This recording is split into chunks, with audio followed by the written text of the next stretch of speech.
transition pictures for one of my favorite authors of all time, Louise Hay. She died in 2017 at the age of 90. I think she died in her sleep, of natural causes. She was a religious science practitioner.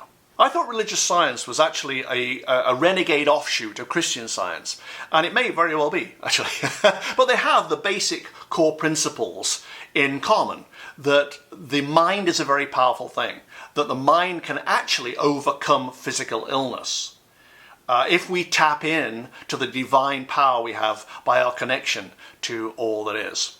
And I believe that Louise Hay had cervical cancer at one point and refused to have medical treatment and actually just used religious science to heal herself, along with good nutrition and exercise and all the rest of the stuff. But she refused to have conventional medical treatment and was convinced that she would have died had she had it.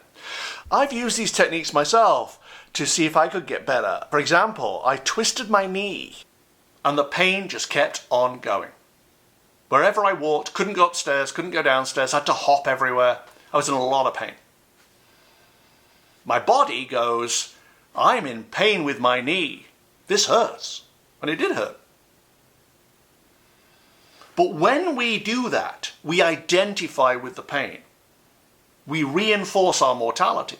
And we say, oh yeah, that's now part of our identity. I was thinking, I'm going to have to walk with a cane.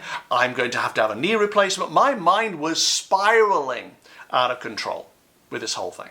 Oh, this knee. But then you have what I in my books call the witness within, which I always make out like it's over here, but it's not. It's actually the voice inside of you that is the universe speaking through you, the universe observing itself through you. The one that looks in the mirror in the morning and goes, wow, you look really haggard. You should maybe give up alcohol. That voice. It's looking at your life through your eyes, but is not you. That's the witness within. But because that's divine, that's connected to the perfection of divinity, of infinite consciousness. It looks at your pain and goes, you're perfect. Why are you worrying about the pain? That is the secret to healing. Stepping outside the body, the physical, detaching from the pain, and instead focusing on the perfection of healing. And then you can bring that Jesus light that I saw. Remember that Jesus light that was really powerful, the blinding white light? You can basically project it into the mortal. Because that's how you are on the inside. That's who you are. You are this healing perfection energy. You have a splinter of that inside you. Instead of identifying with the mortal, identify with that, spread it throughout the entire body, see the knee as perfect, and the pain will go. That's what I did. I refused to accept that my knee was damaged. And the pain went. After weeks and weeks and weeks and weeks of pain, it just went. Next day, gone. Because I didn't make it part of my identity. I didn't own it. I didn't label it. I instead went to the witness within and said, we'll figure that out. Brought that same divine energy that is inside of me as a splinter of the divine, brought that into the body and physically righted my body. And I assume that's the technique Louise Hay used when she healed herself. So when I went into her pictures, I found her in this metaphorical environment that I always see, like a cave, tunnel. And she was being set down by unseen forces. Like, there you go, dear. Go and play now. Go and enjoy the fun. It's almost like the universe gave her a little pat on the tush, just to get her going. She was eager to know more. I have waited such a long time for this, and now I get to find out the truth. She did a little adjustment with her clothes. You know, just like you do before you go into an important meeting or something. So, make sure everything's fine, make sure everything's buttoned up nicely. There we go, no dandruff. No, not that she had dandruff. But you know what I mean? It's like you sort yourself out. Cuffs. Yep, I am looking very presentable. She walked on, and I'm not quite sure why. It certainly didn't seem very necessary, but there was a raised walkway across the entrance to the tunnel, made just for her. She walks along it and stands there looking at the tunnel. Beyond interested, exhilarated probably. This was her environment. This was good for her. She felt that she was in the right place and that everything was working out.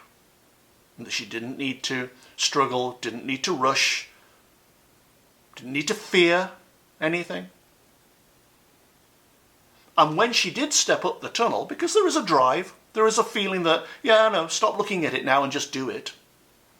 That's always there. She walked very deliberately up the tunnel, very composed, elegant. By the time she reached the top, she was a little dishevelled. It's like, oh, this is effort. I'm not as together as I was when I started this. I did wonder whether the ego issue she had, because we all have them, was vanity in some kind of way. Wanting to present herself in the best way to the world in ways that maybe didn't matter, but they mattered to her. I don't know. But it seemed that this was important to her, and it needed to be released. So much so that when she reached the top of the tunnel, she looked around, and there was another tunnel. Really? Another tunnel? She stoically tackles the next part of the tunnel. And if she did have any vanity, if she did have any kind of self-consciousness about how she looked or presented herself, or if she worried about being on time for things or letting people down or not being seen as a good person, whatever the thing was, that was now behind her. By the time she got around the bend of the tunnel into the light, she was pure. She was congruent with the moment she was standing in. Her arrival, this is the first time I've seen this, by the way.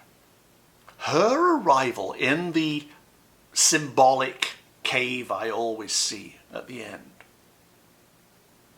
caused, what shall I call it?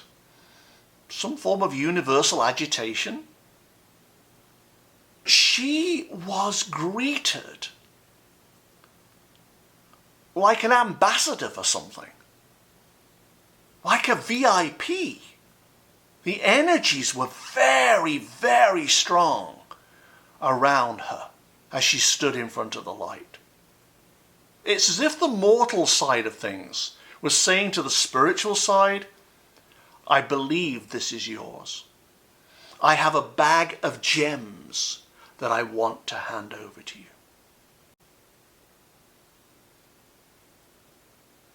She felt like a bag of gems, precious stones. She stood in front of the light, and you know back in the day when there'd be a ball, a massive Cinderella-type ball, and the gentleman would hold out his elbow and go, may I? And they'd stride in together. This had that feeling. It's almost like the universe said, may I? And she said, oh, how kind. Oh, certainly, yes. And they stepped forward together. It reminded me very much of when Maria gets married in The Sound of Music and walks up the aisle to the music, and there's a sort of pace to it, a steady step, very deliberate. That's what Louise Hay's exit felt like, very deliberate. And she stepped over the threshold into the light in a spirit of full trust and love. Good born of good. And she stepped in and kept walking.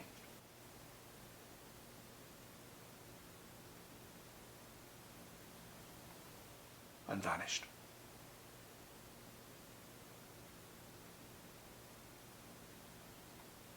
I think that was what happens to people who have, despite adversity, who despite having failings like we all do, and setbacks, and resentments, and so on. But when they somehow get on the path of higher intention, in spite of everything, and follow that through, that means love, compassion, kindness, and they live their lives that way, gratitude, patience, inclusion. When they live their lives that way, this is what the universe does. It gets really excited that they've arrived. And encouraging us, I think, to really stick to the path of higher intention, no matter what is going on around us, but to stick to the path of higher intention and do our best to be loving, compassionate, forgiving, kind, and so on. That's what the universe wants from us. And if we can deliver, then we step into the light in full trust and in our glory and are welcomed home. Amazing. All right. Thank you very much for watching. I really appreciate it. Subscribe, like, share. Follow me on Twitter, if you like, at Cash Peters. Otherwise, I'll see you next time, guys. Thanks a lot. Bye-bye.